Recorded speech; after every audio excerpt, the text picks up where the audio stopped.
They said the job was simple: change the bandages, administer the meds, and never look him in the eye. They said the pay could clear a lifetime of debt in a month. But they didn't tell me why the last 3 nurses vanished without a trace. They didn't tell me that my patient wasn't just a man. He was Nikolai Volkov, the ghost of the Seattle underworld. A man who viewed mercy as a weakness and affection as a death sentence. I walked into the lion's den to save my father. But to survive the night, I had to do the one thing explicitly forbidden in my contract. I had to break the rules. The rain in Seattle didn't wash things clean. It just made the grime slicker. Clara Mitchell stood under the awning of a crumbling bodega in Pioneer Square, staring at the screen of her cracked iPhone. The bank notification was bright red: insufficient funds. Behind that notification was a text message from a number listed only as unknown. You have 48 hours, Clara, or we take the old man's other leg. Her father, Jerry, was currently sitting in a wheelchair in their studio apartment, nursing a broken tibia from the last time he'd missed a payment to the local loan sharks. He wasn't a bad man, just a man with an addiction to the flashing lights of the slots that was bigger than his love for self-preservation. Clara tightened her grip on her umbrella. She was 26, a registered nurse with trauma certification from Harborview Medical Center, and she was drowning. Harborview was a prestigious place to work, but the pay didn't cover the vigorous interest rates the sharks were charging. She needed a miracle, or a crime. Her phone buzzed. It wasn't the sharks. It was a private number. Miss Mitchell? The voice was deep, smooth, and utterly devoid of warmth. Speaking? This is Silas Vane. You applied for the private care position listed on the dark web forum. You have an interview in 1 hour. A car is waiting at the corner of 2nd and Yesler. Do not be late. Tenon. That went dead. Clara's stomach twisted. She hadn't applied on a dark web forum. She had whispered her desperation to a shady orderly at the hospital who claimed to know people who paid cash for discreet medical work. Apparently word traveled fast in the underworld. She shouldn't go. Every instinct screamed that this was how people ended up on the side of a milk carton. But then she thought of her dad, grimacing in pain because they couldn't afford the good painkillers. She walked to the corner. The car was a matte black Mercedes G-Wagon, idling silently. The windows were tinted so dark they looked like oil slicks. The back door clicked open. Clara got in. The driver didn't speak. The interior smelled of expensive leather and gun oil. They drove for 2 hours, leaving the city limits, heading deep into the Cascade foothills where the trees grew thick and the cell service died. They arrived at a gate that looked more like the entrance to a military black site than a home. 12-foot iron fences topped with razor wire. Cameras with red blinking eyes swiveled to track the car. The gate groaned open, revealing a sprawling, brutalist concrete mansion cantilevered over a rushing river. Inside, Clara was escorted into a study that was colder than the rain outside. Silas Vane stood by the fireplace. He was a man made of sharp angles, wearing a suit that cost more than Clara's medical school tuition. He didn't offer a hand. He slid a piece of paper across the mahogany desk. Non-disclosure agreement, Silas said. You sign, you work, you talk, you die. It is legally binding. But we prefer older methods of enforcement. Clara picked up the pen. Her hand didn't shake. Who is the patient? Mr. Volkov, Silas said, watching her eyes for a reaction. Clara froze. Everyone in Seattle knew the name Volkov, not from the news was too scared to print it, but from the whispers. Nikolai Volkov, the head of the Volkov Bratva. They said he controlled the ports. They said he had fed a rival to the pigs in Snohomish. He was shot 3 weeks ago, Silas continued, indifferent to her fear. The bullet was removed, but the wound is complicated. Infection risk is high. His temperament is poor. The last nurse left after 2 days. Left? Clara asked. She was escorted out, in tears. She failed to follow the rules. What are the rules?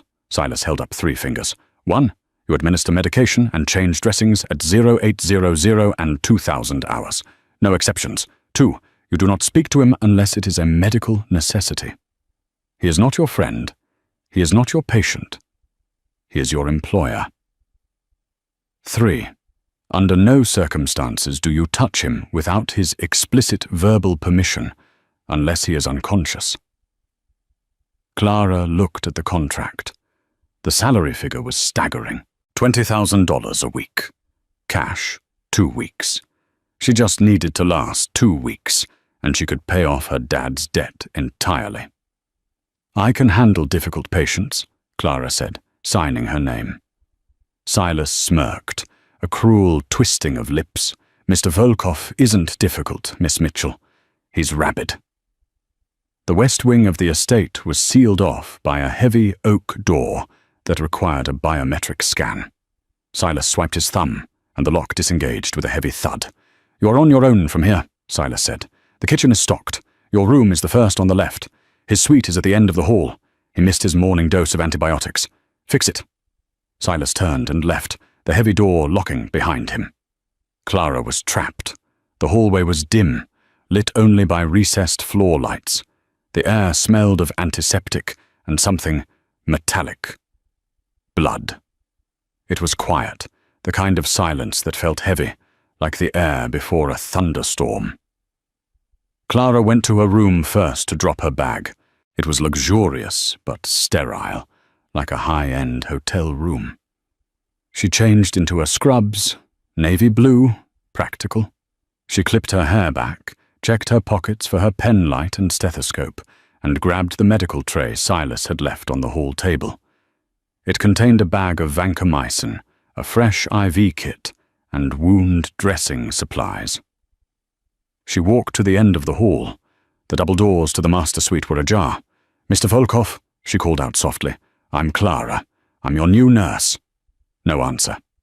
Just the sound of rain hammering against the floor-to-ceiling windows. She pushed the door open. The room was a wreck. A chair was overturned.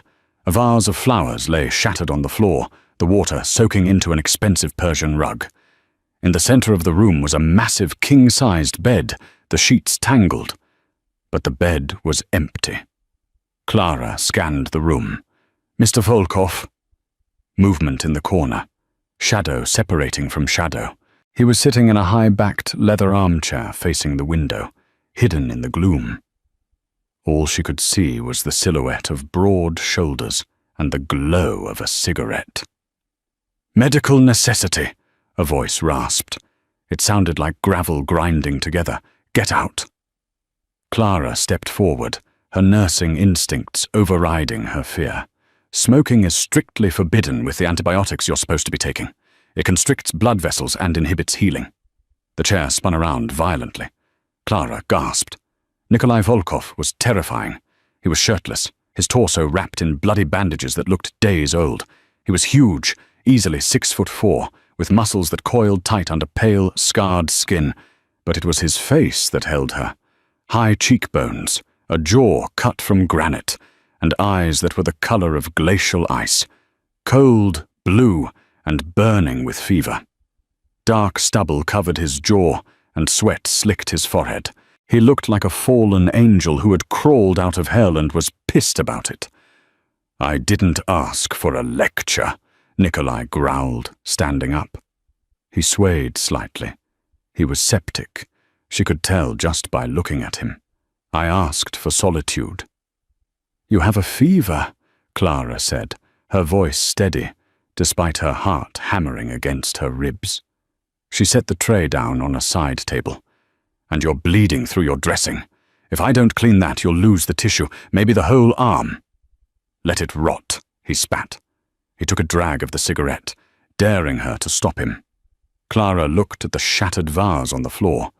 This man was in pain, and he was lashing out because it was the only control he had left.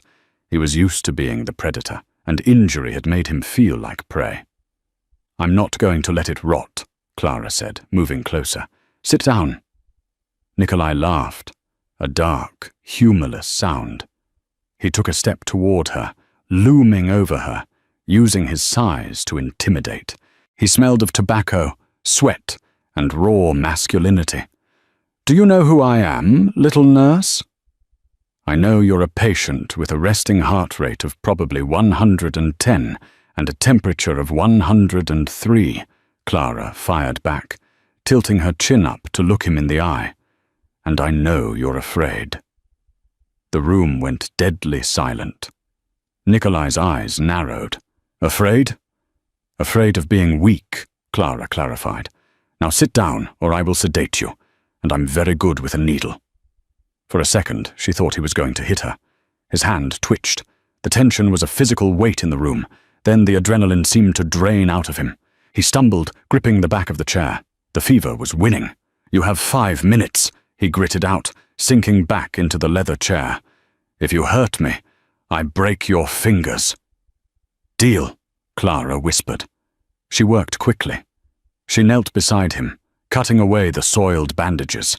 The wound was a jagged tear along his oblique and lower ribs, a graze from a high-caliber round that had taken a chunk of flesh. It was angry, red, and weeping pus.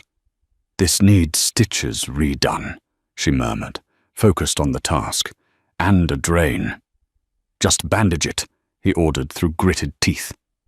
Clara ignored him. She cleaned the wound with saline.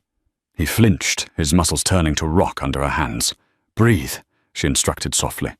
Without thinking, she placed her free hand on his knee to steady him. Rule number 3, do not touch him. Nikolai's hand shot out, grabbing her wrist in a vice grip. His skin was burning hot. "I said," he whispered, his face inches from hers, "bandage it." Clara didn't pull away. She looked at his hand on her wrist, then up into his eyes. "I can't do my job if you're fighting me, Nikolai." Using his first name was a gamble.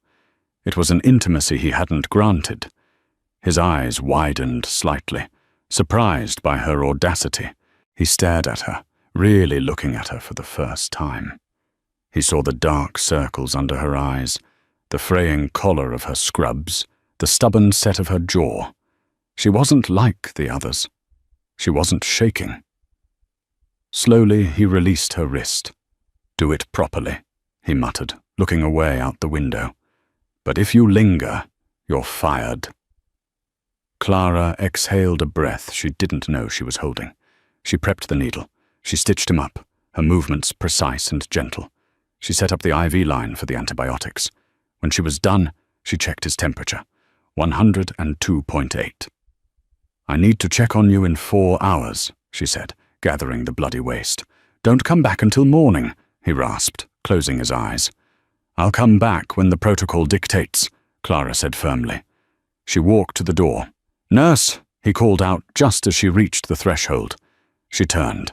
"Leave the whiskey." He pointed to a decanter on the shelf. "It interferes with the meds," she said.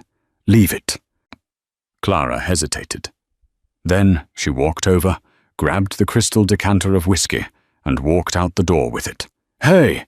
he roared, trying to rise. "Hydrate with water, Mr. Volkov," she shouted back, slamming the heavy oak door and locking it from the outside. She leaned against the corridor wall, her legs finally giving way to the trembling. She slid down to the floor, hugging the bottle of expensive whiskey to her chest. She had survived the first hour, and she had just stolen liquor from a Mafia Don. Inside the room, Nikolai Volkov stared at the closed door.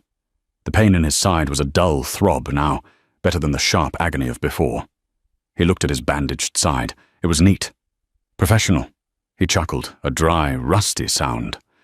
"She stole my scotch," he whispered to the empty room. For the first time in 3 weeks, he didn't feel the urge to put a bullet in someone. He felt something else. Curiosity. But curiosity was dangerous. For her, because Nikolai knew something Clara didn't. The bullet that hit him wasn't from an enemy. It was from a traitor inside this very house. And by walking through that door, Clara Mitchell had just placed herself directly in the crosshairs. The next morning, the sky was the color of a bruised plum. The storm hadn't broken. It had just settled into a sullen, heavy drizzle. Clara hadn't slept. She had spent the night in the guest room, staring at the ceiling, listening to the hum of the high-tech security system and the pounding of her own heart. At 0600, her phone had buzzed. Mick, 36 hours. Hope your dad likes walking, because he won't be doing much of it after tomorrow. She had deleted the message, washed her face with cold water, and put her armor back on. The navy scrubs, the tight ponytail, the professional mask. At 0755, she stood outside the oak doors. "Enter!" Nikolai's voice came through the intercom. It was stronger than yesterday, but still edged with pain. Clara swiped her keycard. The room was cleaner than she had left it. Someone, likely the silent staff that moved through the house like ghosts, had cleaned the rug and removed the shattered vase. Nikolai was in the bed, propped up against a mountain of pillows. He was wearing a black t-shirt that clung to his chest, his bandaged arm resting on a pillow. He was working. A laptop was open on his knees, and he was typing with his good hand, his eyes scanning a stream of data that looked like shipping manifests. "You're late," he said without looking up. "It's 0800 exactly," Clara countered, setting the tray down. "Breakfast, oatmeal, fruit, black coffee, and your meds." Nikolai closed the laptop. He looked at the oatmeal with profound disdain. "I don't eat slop." "You need soft foods. Your body is fighting an infection. Digestion takes energy you don't have." Clara picked up the bowl. "Eat." "No." "Mr. Volkov." "Nikolai," he corrected, his eyes finally locking onto hers. They were clearer today, the fever having broken slightly, which only made his gaze more piercing. "If you are going to nag me like a wife, use my name." Clara felt a flush rise up her neck, but she ignored it. "Nikolai, eat the damn oatmeal." He smirked. It changed his face completely, transforming him from a monster into something dangerously charming. "You are very brave for someone so small. Silas tells me you have debts." Clara froze. The spoon hovered halfway to the bowl. Silas ran a background check, Nikolai said casually, reopening his laptop. "Clara Mitchell, graduated top of her class, fired from St. Mary's for insubordination. You argued with a senior surgeon who made a mistake. Father, Jeremiah Mitchell, gambler, debtor, currently owing 50 grand to the O'Malley syndicate." Clara set the bowl down slowly. Her hands were shaking. "Is that why you hired me? Because you knew I couldn't say no?" "I hired you because you were the only one desperate enough to come here who wasn't an assassin," Nikolai said. "But know this, Clara. The O'Malleys are bottom feeders. If you do your job, I will handle them." "I don't need you to handle my problems," Clara snapped, her pride stinging. "I need to do my job so I can get paid and handle them myself." "Stubborn," Nikolai murmured. He reached for the coffee, ignoring the food. "I like stubborn. It means you won't break when things get loud." "Loud? My enemies know I'm hurt. They are circling. That gate outside isn't just for show. So focus on your nursing. If bullets start flying, stay low." Clara stared at him. This was madness. She was arguing about oatmeal with a man who discussed impending gang warfare as if it were the weather forecast. "If you want to survive a gunfight," Clara said, pushing the bowl back toward him, "you need your strength. Eat." Nikolai stared at her for a long 5 seconds. The air crackled. It was a contest of wills, pure and simple. He was testing her boundaries, seeing if she would cower. She didn't. Finally, Nikolai let out a huff of annoyance, grabbed the spoon, and took a bite. "It tastes like wet cardboard. It's full of fiber. Good for you." He ate half the bowl, watching her the entire time. When he was done, he held out his arm for the fresh IV. "You have a light touch," he commented as she slid the needle in. "I had a lot of practice on geriatric veins. They roll." "My veins don't roll," he said, his voice dropping an octave. "They fight." Clara taped the line down. She was close to him now, smelling the soap he used. Sandalwood and steel. He wasn't feverish anymore. He was just hot. "I need to check the wound," she said, pulling back. She lifted his shirt. The redness had gone down, but the bruising was spectacular, a canvas of purple and black spreading across his ribs. As she palpated the area gently, Nikolai hissed. "Sorry," she whispered. "Don't apologize," he gritted out. "Pain is information." That's a very bleak worldview. It's a survivor's worldview. He looked down at the top of her head. "Why didn't you run? When you saw it was me." Clara finished the dressing and stood up. "Because my dad doesn't have a survivor's worldview. He just has bad luck, and I'm the only one who can save him." Nikolai studied her. "Loyalty? Rare. Stupidity, mostly," Clara sighed. She gathered her things. "I'll be back at noon." "Clara," he said. She paused at the door. "The whiskey," he said. "Bring it back." "No, I'm the boss, and I'm the nurse, and until that infection is gone, I outrank you." She walked out. As the door clicked shut, she heard a low, genuine laugh from the other side. It was the most terrifying sound she had heard yet, because it made her like him, and liking Nikolai Volkov was a fatal mistake. By the third day, the routine had settled into a strange, tense rhythm. The medication, the dressing changes, the arguments over food, the lingering glances that lasted a second too long. But outside the sanctuary of the West Wing, the atmosphere in the house was shifting. Silas was tighter, more agitated. Security guards with assault rifles were patrolling the hallways now, not just the perimeter. The house felt like a fortress under siege. It was 2 a.m. on Thursday when Clara woke up. She hadn't been sleeping well. The bed was too soft, the silence too deep. She was thirsty. She slipped out of her room, barefoot, wearing only an oversized t-shirt and pajama shorts. She padded down the hallway towards the kitchen. As she passed the library, a room Silas used as a command center, she heard voices. "It has to be tonight." Clara froze. The voice wasn't Silas. It was higher, readier. She pressed herself against the wall, holding her breath. "The boss is weak," the voice continued. "The nurse is distracting him. The sensors in the East Garden are looped. You have a 10-minute window." Clara's blood turned to ice. "Traitor." "And the girl?" a second voice asked. "Kill her too. No witnesses. The O'Malleys want the message sent loud and clear." Clara clapped a hand over her mouth to stifle a gasp. The O'Malleys, the same people holding her father's debt, were orchestrating a hit on Nikolai, and she was collateral damage. She heard footsteps approaching the door. Panic surged. If she ran back to her room, they might see her. She bolted the other way, towards the West Wing. She didn't have her keycard. She had left it on her nightstand. She reached the heavy oak door, locked. "Damn it," she whispered, tears stinging her eyes. She looked back. The library door handle was turning. She did the only thing she could think of. She hammered her fist on the wood. "Nikolai! Nikolai!" Behind her, the library door opened. A man stepped out. Arthur, the head of the night security detail. He saw her. His hand went to the gun on his hip. "Miss Mitchell," Arthur said, his voice smooth and deadly. "You should be in bed." I heard a noise," Clara stammered, backing up against the door. "I need to check on the patient."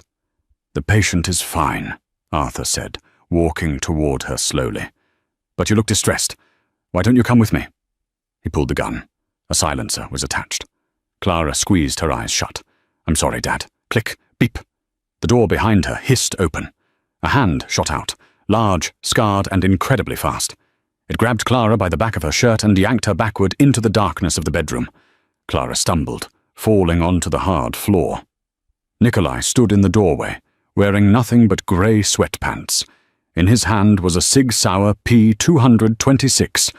Arthur froze. "Boss, I was just—" Thwip, thwip. 2 shots, sent a mass.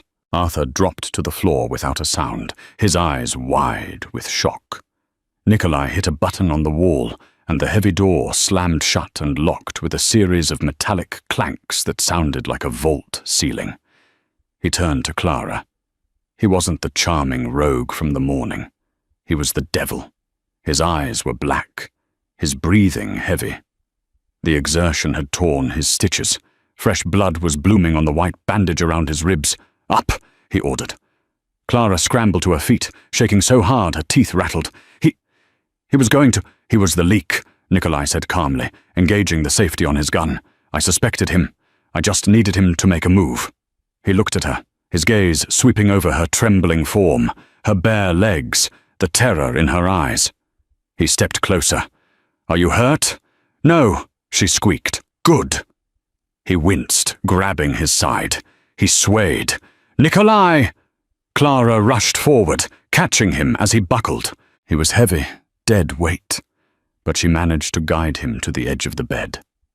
"You ripped it open," she cried, looking at the blood soaking his waistband. "You idiot! You shot a man and ripped your stitches." "He was going to kill you," Nikolai gritted out, leaning his head back against the headboard. "I don't like people touching my things." Clara paused, her hands hovering over the bandages. "Your things?" "My nurse," he corrected, but the correction lacked conviction. He looked at her then, really looked at her. The adrenaline was fading, leaving a raw, electric tension in the room. They were alone. A dead body was in the hallway. The storm was raging outside. "Clara," he whispered. "I need to get the suture kit," she said, her voice trembling. "Wait." He reached out, his hand cupping her cheek. His thumb brushed over her bottom lip. His skin was rough, calloused, but his touch was shockingly gentle. Rule number 3, do not touch him. But he was touching her. "You heard them," he said softly. "You heard them talking about the O'Malleys." "Yes," she whispered. They said the sensors are looped. They said they're coming tonight." Nikolai's eyes hardened. He pulled his hand away, the moment of intimacy shattered by the reality of war. "Then we don't have time for stitches," he said, standing up, ignoring the pain. He moved to a hidden panel in the wall, punching in a code. It slid open to reveal a rack of weapons and monitors. "Silas," he barked into a radio. "Code red. The breach is internal. Arthur is down. Sector 4 is compromised. Wake the boys." He turned back to Clara. He grabbed a Kevlar vest from the rack and threw it at her. "Put this on." "What about you?" "I don't need a vest," he said, racking the slide of a shotgun. "I have rage." "Nikolai, you can't fight," Clara shouted, grabbing his arm. "You're bleeding out." He looked down at her hand on his arm. He didn't pull away. He covered her hand with his own. "Clara," he said, his voice low and intense. "Tonight, I am not a patient. Tonight, I am the reason they are afraid of the dark. Now stay close to me. If you see anyone who isn't me or Silas, you scream." The lights in the house suddenly cut out. The room plunged into total darkness. "They're here," Nikolai whispered. He grabbed her hand, interlacing their fingers. "Run!" The hallway was a tunnel of suffocating blackness. The only light came from the occasional flash of lightning, tearing through the sky outside the floor-to-ceiling windows, illuminating the rain that lashed against the glass like shrapnel. Nikolai moved with a silence that shouldn't have been possible for a man of his size, let alone one bleeding through his side. He held the shotgun leveled, guiding Clara with a firm hand on the back of her Kevlar vest. "Stay behind me," he breathed. "If I drop, you take the gun." "I don't know how to shoot." Clara hissed, her heart hammering against her ribs like a trapped bird. "Point and pull. It's a shotgun. You don't need to aim. You just need to mean it." They reached the top of the grand staircase. Below, the foyer was a chaotic dance of flashlight beams cutting through the gloom. Voices shouted orders in rough, jagged English. "Clear the ground floor. Find the boss. Find the girl." "They're inside," Clara whispered, terror seizing her throat. "Not for long," Nikolai replied. He didn't retreat. He advanced. He stepped out onto the landing, silhouetted by a flash of lightning, looking like a vengeful god. "Gentlemen," Nikolai roared, his voice thunderous, echoing off the marble walls. "You seem to be lost." 3 beams of light snapped up toward him. Boom! The shotgun roared. The lead mercenary at the bottom of the stairs flew backward, his flashlight spinning across the floor. Chaos erupted. Gunfire erupted from below, bullets chipping the stone balustrade near Clara's head. She screamed, dropping to her knees and covering her head. "Move!" Nikolai grabbed her, hauling her toward the east wing corridor. He fired again, blind, keeping heads down while he dragged her into the shadows. He was slower now. She could hear the wet hitch in his breathing.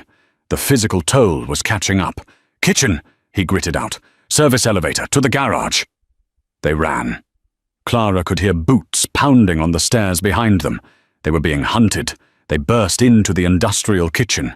Stainless steel counters gleamed in the moonlight. Nikolai slammed the door and shoved a heavy prep table in front of it. "It won't hold them," Clara said, scanning the room for a weapon. She grabbed a heavy cast-iron skillet. It felt ridiculous, but it was all she had. "It doesn't have to," Nikolai gasped. He leaned heavily against the refrigerator, sliding down until he was sitting on the floor. The blood on his side was no longer a stain. It was a steady flow. "Nikolai!" Clara dropped the skillet and fell to her knees beside him. She pressed her hands over the wound, applying pressure. "You're losing too much blood. We need to stop moving. If we stop, we die," he murmured, his eyes fluttering shut. "The code for the elevator. 1984. Nikolai, stay with me." The kitchen door shuddered as someone rammed it from the other side. Then a gunshot blew the lock out. The door swung open. 2 men entered. Tactical gear, night vision goggles. They saw Nikolai on the floor. "Target acquired," the first one said, raising his rifle. Clara didn't think. She didn't calculate. She reacted. She grabbed the cast-iron skillet she had dropped, screamed a sound of pure, primal rage, and launched herself at the man. It was insane. It was suicidal. But the mercenary was expecting a cowering civilian, not a banshee with cookware. He hesitated for a fraction of a second. Clang. Clara swung the skillet with every ounce of desperation in her body, connecting with the side of his helmet. It didn't knock him out, but it staggered him. He stumbled back, his rifle firing wild into the ceiling. The second man turned his weapon toward Clara. Bang! Bang! 2 clean shots rang out from the floor. The second man dropped, a hole in his forehead. Nikolai was still sitting against the fridge, the smoking pistol in his hand, steady as a rock, despite his grey complexion. He shifted his aim to the first man, who was shaking his head, trying to recover from Clara's blow. Bang! 3 bodies in the kitchen. Silence returned, heavy and ringing. Clara stood there, chest heaving, gripping the skillet so hard her knuckles were white. She looked at the dead men. She looked at Nikolai. "You!" Nikolai wheezed, a bloody grin tugging at the corner of his mouth. "Are a lunatic." "I'm a nurse," she sobbed, the adrenaline crashing. "I'm supposed to save lives." "You just saved mine," he said. Suddenly the lights flickered and buzzed back on. The kitchen was flooded with harsh fluorescent light. The service elevator dinged. Clara spun around, raising the skillet again. The doors opened, revealing Silas and 4 men who looked like they were carved from granite. They were heavily armed. "Boss," Silas rushed forward, his face pale. "We cleared the perimeter. The rest of them scattered when the lights came back on." Silas looked at the carnage in the kitchen. He looked at the dead mercenary with the dented helmet, then at Clara, holding the frying pan. "Did you—" Silas started. "Don't ask," Nikolai groaned, trying to stand and failing. His gun clattered to the floor. His eyes rolled back in his head. "Nikolai!" Clara dropped the pan and caught him before he hit the tiles. "Get him to the infirmary. Now! He's in hypovolemic shock." The infirmary in the basement was better equipped than most rural hospitals. It had a sterile field, a ventilator, and a fully stocked pharmacy. For the next hour, Clara wasn't a hostage, and she wasn't a debtor's daughter. She was the charge nurse. "Silas, cut his shirt. You get me 2 units of O-negative from the fridge. Move!" The men, terrifying killers who could snap necks with one hand, scrambled to obey her commands. Clara worked with terrifying precision. She intubated Nikolai to help him breathe. She set up a rapid infuser for the blood. She cleaned the wound, which was a mess of torn muscle and infection. "He needs surgery," she announced, her gloves slick with blood. "The bullet from weeks ago fragmented. There's a piece pressing on an artery. Every time he moves, it cuts him." "Can you do it?" Silas asked from the other side of the operating table. "I'm a trauma nurse, not a surgeon," Clara said, her voice shaking slightly. "But if we wait for a surgeon to get out here, he'll be dead." "Then do it," Silas said. "We trust you." Clara took a deep breath. She picked up the scalpel. For 40 minutes, the only sound in the room was the rhythmic beeping of the cardiac monitor and the snip of scissors. Clara dug into the flesh of the most dangerous man in Seattle. She found the fragment, a jagged shard of lead the size of a fingernail, and pulled it out. "Got it," she exhaled, dropping it into a metal tray with a clink. She stitched the artery. She closed the muscle. She stapled the skin. "BP is stabilizing," she noted, watching the monitor. "He's going to make it." She peeled off her gloves and slumped against the counter, her legs finally giving out. Silas caught her by the elbow, steadying her. "You did good," Silas said. It was the first time he had spoken to her with genuine respect. "Is he going to be okay?" she asked, looking at Nikolai's pale, unconscious form. "He's a Volkov. He's too stubborn to die," Silas said. He pulled a chair over. "Sit. Drink water." Clara sat, sipping the water, watching the rise and fall of Nikolai's chest. The adrenaline was gone, leaving only a hollow ache. "Silas," she said quietly. "Who were they?" Silas leaned against the counter, crossing his arms. His face was grim. "Mercenaries hired by the O'Malley syndicate, but they had inside help. Arthur let them in." "Why now?" Clara asked. "Why tonight?" Silas hesitated. He reached into his pocket and pulled out a cell phone. It had a cracked screen. "This was Arthur's phone," Silas said. "We unlocked it." He tapped the screen and handed it to Clara. There was a text chain. "Unknown. The girl is inside. Arthur. Confirmed. She's the nurse.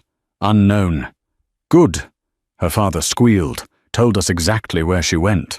"Use her to get close to Volkov, then kill them both. The debt is cancelled if she opens the door." Clara stared at the screen. The words blurred. Her father squealed. "No," she whispered. "No, that's not possible. My dad, he wouldn't." "Gamblers get desperate, Clara," Silas said gently, taking the phone back. "The O'Malleys probably threatened to kill him if he didn't tell them where you were. He traded your location for his life." Clara felt like she had been punched in the gut. She had walked into the lion's den to save her father. She had fought off killers, stitched up a mob boss, and almost died. All to pay off a debt for a man who had sold her out. She stood up, nausea rolling over her. "I need air." "Clara, you can't go outside. I just need to be away from here," she cried, tears finally spilling over. She ran out of the infirmary, up the stairs, and into the main living room. The storm had passed. The moon was out, shining through the bullet holes in the windows. She curled up on one of the pristine white sofas and wept. She cried for her father's betrayal, for the blood on her hands, for the terrifying realization that she was safer with a ruthless mafia boss than she was with her own family. She didn't hear him approach. She only realized he was there when a heavy blanket was draped over her shoulders. She looked up. Nikolai was standing there. He was swaying slightly, leaning on an IV pole he had dragged up the stairs. He was pale as a sheet, wearing fresh sweatpants and no shirt, the fresh bandages stark white against his skin. "You should be in bed," Clara hiccuped, wiping her eyes. "So should you," he rasped. He sat down next to her on the sofa. He didn't say anything for a long time. He just sat there, his presence a solid, warm anchor. "Silas told me," Nikolai said eventually. "I'm sorry," Clara whispered. "It's my fault. They came because of me." "They came because they want my territory," Nikolai corrected firmly. "Your father was just a tool they used. Do not take credit for the malice of evil men." He sold me out, Nikolai. My own dad. Nikolai turned his head to look at her. His blue eyes were dark, unfathomable. Family is a bloodline, Clara. Loyalty is a choice. Your father made his choice. He reached out, taking her hand. His grip was weak, but possessive. You saved my life twice tonight, he said. According to the laws of my people, I now owe you a life debt. I don't want a debt, Clara said. I just want to go home, but I don't have a home anymore. No, Nikolai said. You don't. He squeezed her hand. The O'Malleys know who you are now. If you leave this house, you're dead. If you go back to your father, you're dead. Clara looked at him, fear returning. So I'm a prisoner? No, Nikolai said. He lifted her hand, bringing it to his lips. He kissed her knuckles, his eyes never leaving hers. You are under my protection, and tomorrow we are going to pay a visit to Mr. O'Malley. And your father. You can't walk, Clara argued weakly, though her heart was racing at the sensation of his lips on her skin. I don't need to walk, Nikolai said, a cold, ruthless smile spreading across his face. I have an army, and I have a very angry nurse. 48 hours later, the painkillers were wearing off, and Nikolai Volkov was in a foul mood. He stood before the full-length mirror in his dressing room.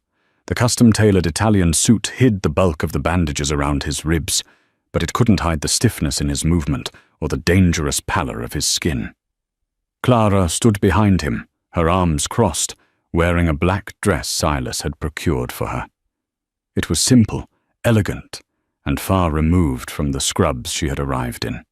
You're popping stitches, she said flatly. I can see you wincing in the reflection. Pain is entirely psychological, Nikolai lied, adjusting his cuffs. He turned to face her. The intensity of his gaze hadn't diminished, but the icy distance was gone. It had been replaced by a possessive heat that made Clara's breath catch. Are you ready? To watch you commit murder? Not particularly. To watch justice being served, he corrected.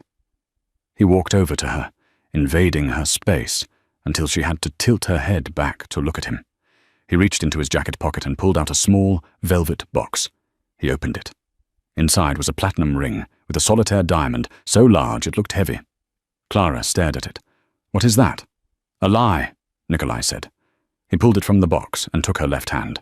O'Malley respects only two things, violence and ownership. If you walk in there as my nurse, he sees a weakness. If you walk in there as my fiancé, he sees an alliance. He slid the ring onto her finger. It fit perfectly. It felt cold and heavy, a shackle and a shield all at once. It's just for show, she whispered, her heart pounding against her ribs. Nikolai didn't answer. He just ran his thumb over the diamond, then offered her his arm. Shall we, my dear? The motorcade consisted of 4 black SUVs. They didn't head toward the glittering city center. They headed down to the industrial docks, where the air smelled of diesel fumes, rotting wood, and secrets. They pulled up to a corrugated metal warehouse surrounded by rusted shipping containers. Silas and 6 of his men got out first, securing the perimeter with assault rifles held loosely at their sides. Silas opened the door for Nikolai and Clara. They're inside, Silas confirmed. O'Malley brought 4 guys. Your father is unarmed. Nikolai nodded. He took Clara's hand, her ring hand, and led her towards the warehouse entrance. Inside, the space was cavernous and dimly lit by flickering sodium lights. In the center of the concrete floor stood Declan O'Malley, a squat man in a cheap suit with a face like crumpled dough. Behind him, cowering near a stack of wooden pallets, sat Jerry Mitchell on a folding chair. He looked smaller than Clara remembered, pathetic and trembling. When they entered, O'Malley puffed out his chest. Volkov, heard you were dead. Was about to pop a bottle to celebrate. Premature ejaculation seems to be a recurring problem for you, Declan, Nikolai said smoothly, his voice echoing in the vast space. He didn't stop walking until he was 10 feet away. He kept Clara tucked tightly to his side. O'Malley's eyes darted to Clara, then to the massive rock on her finger. His smirk faltered. "What's with the broad? I thought you were here to pay her old man's debt." "The debt is cancelled," Nikolai said. "That's not how business works, Volkov. It is when the creditor tries to assassinate me in my own home." Nikolai's voice dropped to that terrifying, gravelly whisper. "You broke the peace, Declan. You hired amateurs, and you used a rat to do it." Nikolai gestured with his free hand. Silas stepped forward, dragging Jerry Mitchell by the collar of his tattered jacket and throwing him onto the concrete at Clara's feet. Jerry looked up, his eyes watery with booze and fear. "Clara, baby girl, you gotta help me. Tell him I love you." Clara looked down at the man who had raised her, the man who had taught her to ride a bike, the man who had traded her life for 50 grand to cover a blackjack deficit. She felt a profound, aching sadness, but beneath it, something harder was forming, like steel tempering in fire. "You love the tables more, Dad," Clara said, her voice devoid of emotion. "No, Clara, listen. They threatened me. They said they'd break my legs," Jerry sobbed, crawling toward her feet. "So you let them try to put a bullet in my head instead?" Clara stepped back, revulsion coiling in her stomach. "I went into that house to save you. I almost died for you, and you sold me out." She looked up at Nikolai. "I'm done with him." Nikolai nodded slowly. He looked at O'Malley. "You wanted $50,000 for the Mitchell debt. Here is my counteroffer." Nikolai raised his right hand. He held a gold-plated lighter. He flicked it open. Silas and his men raised their rifles simultaneously. The metallic clack, clack, clack of safeties, disengaging, filled the warehouse. O'Malley's men reached for their waistbands, but they were too slow. They were outgunned 3-1. "Wait, Volkov, wait. We can talk business," O'Malley stammered, putting his hands up. "We just did," Nikolai said. He dropped the lit lighter onto a trail of liquid on the floor that Clara hadn't noticed before. Accelerant. A wall of fire whooshed up between Nikolai's crew and O'Malley's. "Let's go," Nikolai said, turning his back on the flames and the shouting men. They walked out of the warehouse as the fire alarm began to shriek. Silas and the men stayed behind to ensure the negotiation concluded permanently. Outside, the sea air felt cleaner, even mixed with the smoke. Nikolai leaned heavily against the SUV, his face grey with pain. The adrenaline was gone. "You okay?" Clara asked, instinctively reaching for his wrist to check his pulse. He caught her hand. "I'm fine. The debt is gone, Clara. You are free." Clara looked back at the burning warehouse, then down at the ring on her finger. She thought about her tiny apartment, the overdue bills, the constant fear. Then she looked at Nikolai Volkov, the monster of Seattle, the man who had shielded her body with his own when the bullets started flying. "No," Clara whispered, stepping closer to him, threading her fingers through his. "I'm not free, and this ring isn't a lie." Nikolai stared at her, his blue eyes searching hers for any sign of hesitation. He found none.